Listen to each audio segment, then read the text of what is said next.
Dear comrades, sorry if my English is not that good, but I try to speak in English and make my speech as clear as possible.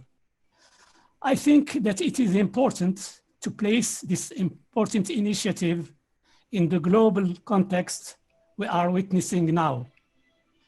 I think that COVID-19 has uncovered the unprecedented level of decay of capitalism.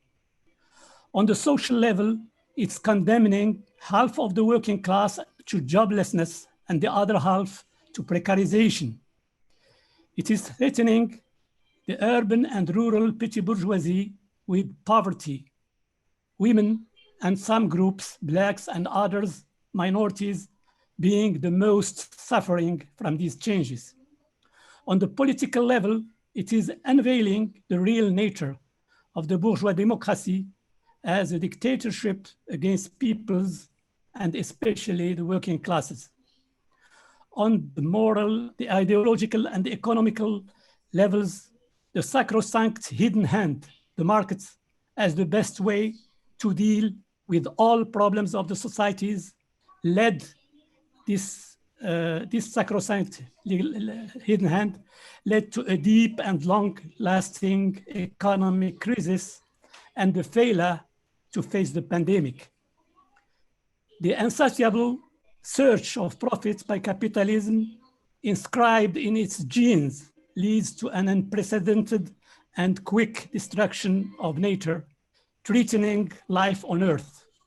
In brief, capitalism is leading humankind to barbarism or even annihilation, creating in the same time the objective conditions of the unity of humankind against it.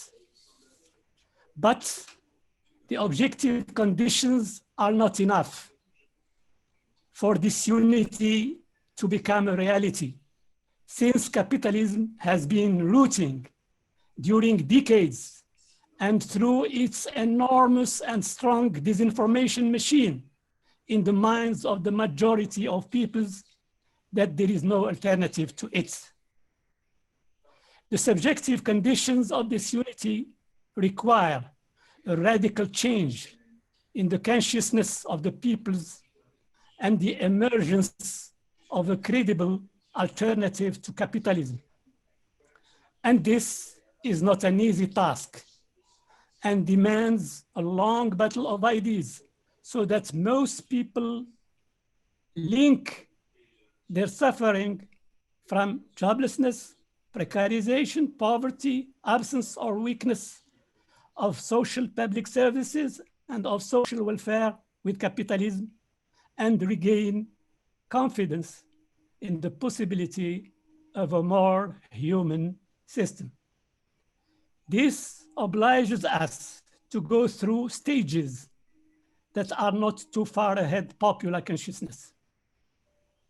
American imperialism, I think that it represents the most dangerous enemy of all peoples of the world. Hundreds of military bases in all continents, sanctions against 39 countries, blockades, numerous hybrid and real wars, plundering of natural resources, financial plundering through the dollar and the so-called international financial and monetary institutions. American imperialism is the biggest threat to peace and life on Earth. Destruction of nature, hot war and cold war against China, hybrid wars, and so on and so on. So I think that the consciousness of the peoples of the world, that it is their most dangerous enemy is growing. And in consequence, the first stage in the process of unifying the peoples against capitalism is to build a world front against American imperialism and for peace, life on Earth, and self-determination of peoples. Dear comrades, by launching a Cold War against China, the US imperialism tries to achieve many goals. First, to stop or at least curb the inevitable decline of its hegemony. Second, to divert the American people from the big social, economic, and societal racism and political problems that the long-lasting crisis of capitalism and the pandemic have exacerbated, and make the American people focus on the exterior enemy. After the USSR and terrorism, it is now the turn of China. And also try to build a national unity against it and use it to impose sacrifices to the people in name of sacred battle, sacred between brackets, battle against China, designed as threatening the very existence of the USA. Third, to occult the contradictions with its allies and strengthen its leadership on them.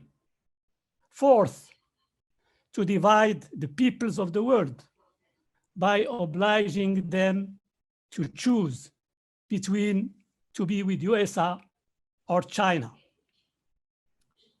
Dear comrades, to face this strategy, we must explain to the peoples of the world that, first, it is US imperialism, not China, that is launching a Cold War.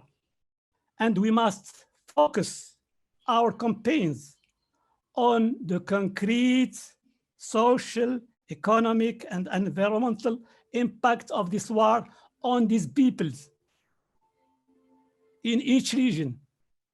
And in this respect, I think that US pacifist and democratic forces can play a very important role.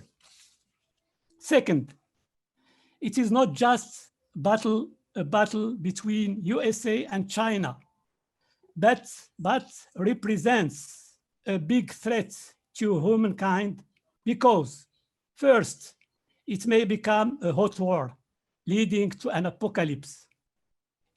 Second, it will necessarily divert huge human, natural, financial, economic, scientific, technical resources humankind is in such big need of, from being in the benefit of peoples and environment to producing arms, including of massive destruction, waging wars, accelerating the militarization and the destruction of the planet.